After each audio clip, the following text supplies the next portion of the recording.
Hello! So today I'm going to talk about self-care because we all have shit days, we all have times where our brains just stop working, and sometimes we all need to take it steady and look after ourselves, because if we're not looking after ourselves then we can't help anybody else.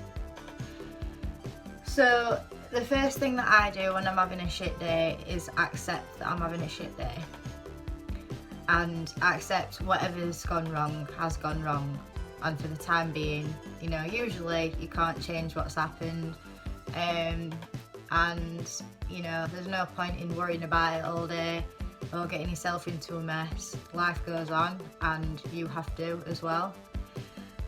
So yeah, and just accept that you deserve to chill out after what's happened, and you deserve to chill out after a bad day, whether you've had a bad day at work or something's not gone to plan, or whatever. You've always got to have that time to sort of regroup. The next one is healthy eating, and I know a lot of you might be like, oh god, here we go, but honestly, I can't tell you how much better I feel after having a healthy meal, a healthy, tasty, satiating meal, than just going to the shop and getting loads of crap and eating loads of crap, because temporarily you get like the sugar high, or the high from enjoying the food, but then afterwards you just feel like shit. And for people like me that have body image issues and stuff, well, it's more for you, it just makes things 10 times worse on that front as well. So it's like a never-ending cycle.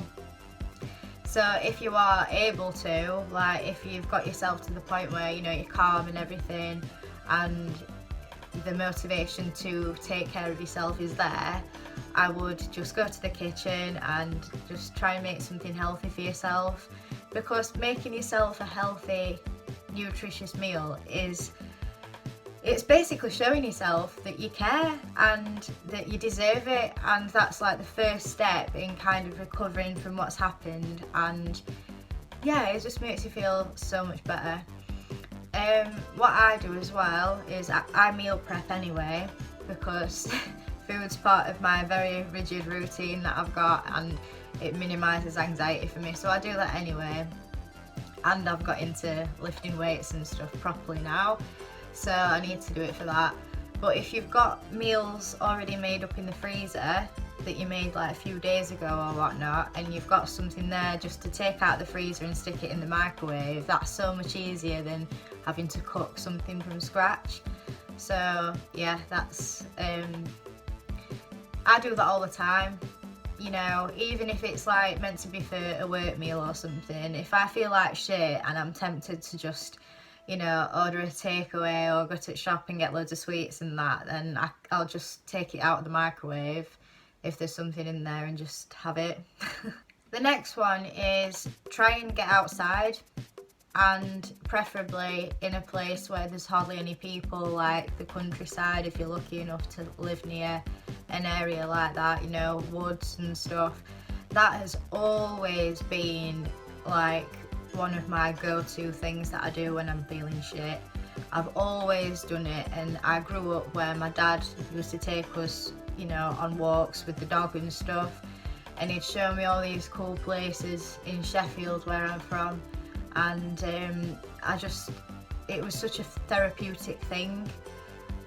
So from an early age, I've always had I've always been drawn to the outdoors and getting away from everything, and I am very much like my dad in that respect, but it does make you feel loads better, just to stick your iPod in and just walk, even if you don't know where you are, just walk, and just forget about stuff.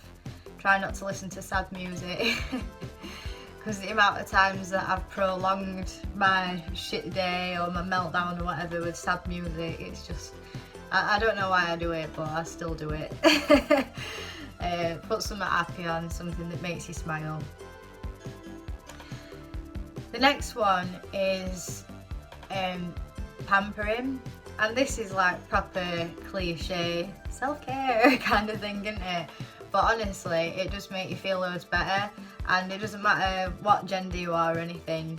Like, everybody can stick a face mask on for a few minutes, you know, that always makes you feel a lot better, makes you feel cleaner and just like, I don't know, renewed. I don't know how to describe it, but it is a good one. And, you know, ladies, or men even, you know, painting your nails, putting moisturiser on, just little stuff like that can just completely change your mood and think, actually no, like, I deserve to have a nice day, I deserve to relax after what's happened. So yeah, I've got to admit though, like, that's not really my go-to. My go-to's like either food or, you know, going outside. And I used to live near Bradfield in Sheffield, beautiful, you know, hilly area, reservoirs and all that, you know, a lot of historical places of interest that not many people know about, because my dad told me all this like folklore and all that shit when I was younger. So you know, abandoned buildings and stuff. But down here I've not really got anywhere like that. The closest thing I've got to that is the Chase, Cannock Chase, and it is beautiful, but it's not Bradfield, you know what I mean? So sometimes I do take myself off up there, just to get away from everything, and it does work. The next thing I'd suggest is do something creative. And by creative, I don't mean like reinventing the wheel, I mean like basic stuff, you know. And it sounds really stupid and like, oh yeah, as if I'm gonna feel like picking up a colouring book or something, but colouring, honestly, it calms you down loads. Picking up an instrument and just playing the instrument for a bit, you know, putting some happy music on and singing along to it. Or even I've done sometimes I've put some music on and just danced around the house to it. And honestly, because you're moving about and you're dancing and, you know, you've got your tunes on and that, like, it's weird how much your mood can change just from doing that. And yeah, like if the neighbours catch you or somebody comes home early, it's a bit embarrassing, but you know, then you have a laugh about it, don't you? The next one is, well, I've already mentioned picking up a musical instrument, but I've had a guitar since I was 15 and I didn't play it for a few years. But in my early 20s I started playing it, so that was always the go-to thing if I were feeling a bit anxious or whatever. I'd just pick up the guitar and just fanny about with it. You know, I'm not very good at it, but you know, I enjoyed doing that, and I enjoyed singing and writing my own songs and stuff eventually. But unfortunately my meltdown got the better of me, and what I did, I was trying to stop myself from hating myself, because I got into that a bit again, and I just thought, oh, nearest thing, I'll just smash my guitar up.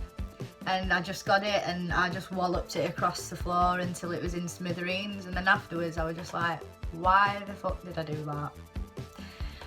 So yeah, don't do a Pete Townsend and smash your musical instrument on the floor. I mean, pick it up and play it.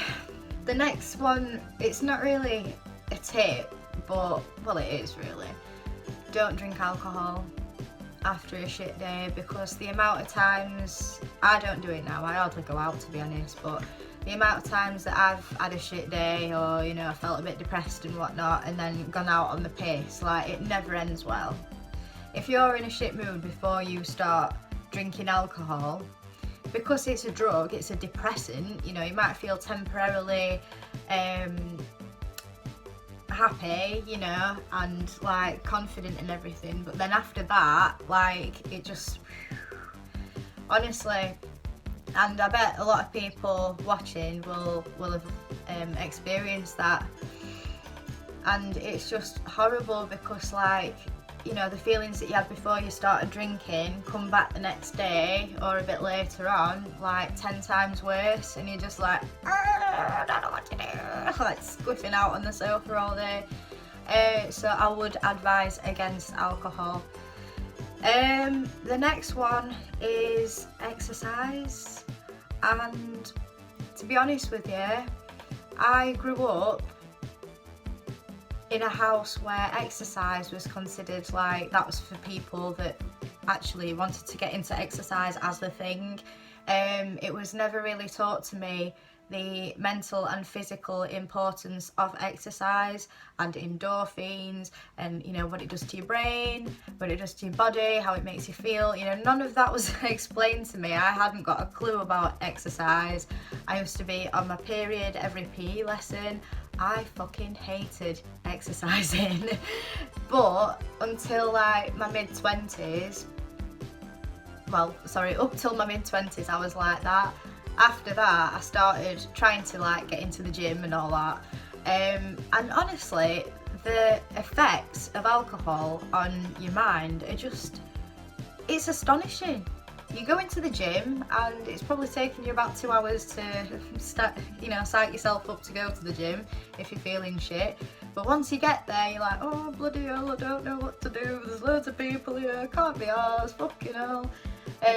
But then once you get going and you've done your workout, you feel so much better. It's amazing. And it's all natural, there's no drugs involved, you know, there's no medication involved. It's just moving around. It creates this, you know, euphoria, and it makes you feel better about yourself. It's great. And like I said before, you know, I've got into that properly now. You know, I've got another personal trainer who is absolutely fantastic. So I've got one session a week with him where he basically pushes me to the absolute max. And I mean, I've lifted weights that I never thought I'd be able to lift like before I started with him. So yeah, he's like magic. And then when I'm not doing sessions with him, he's got a plan on an app and I have to follow it every time I go into the gym, or he'll have a go at me. But honestly, like, you know, on the days that I go on my own, I'm always like, oh god, no, gym anxiety and all this. But if I'm feeling shit on the day and I go to the gym and I get it done and, you know, really push myself and stuff afterwards, I'm like, well, you know, if nothing's come of this day, it's that, you know, I've achieved that. I've lifted a higher weight today. I didn't think I'd be able to do that. I'm aching all over, but I feel like I've like really done a lot today. You know, you can have the shittest day in the world, but if you go to the gym, you can just shut it all off and just fucking smash it, you know. So yeah, would definitely recommend that. Also, I'd look into going back to food. Sorry, ADHD. I did write things down today for once, but you know, my brain's very sporadic. I would look into foods that are detrimental to your mental health, that contribute to anxiety, and the ones that are good for decreasing anxiety and making you feel better, because there's a lot of that in diet. Diet plays a big part in that, and how you feel, how your brain's working, you know, overall brain performance, it's a big one. So, I mean, it's not going to stop you from having a bad day. Everybody gets bad days, don't matter what you eat, but it's something to think about. So yeah, that's about it for me. Oh, play very, very loud heavy metal. That's a big one for me as well. That's all I can think of, to be honest with you. But just allow yourself time and accept that things go wrong. It's not necessarily your fault. You know, this shit will pass. It's just a bad day. Tomorrow will be better. You know, look after yourself. Thank you for watching, and I'll see you again soon. Bye.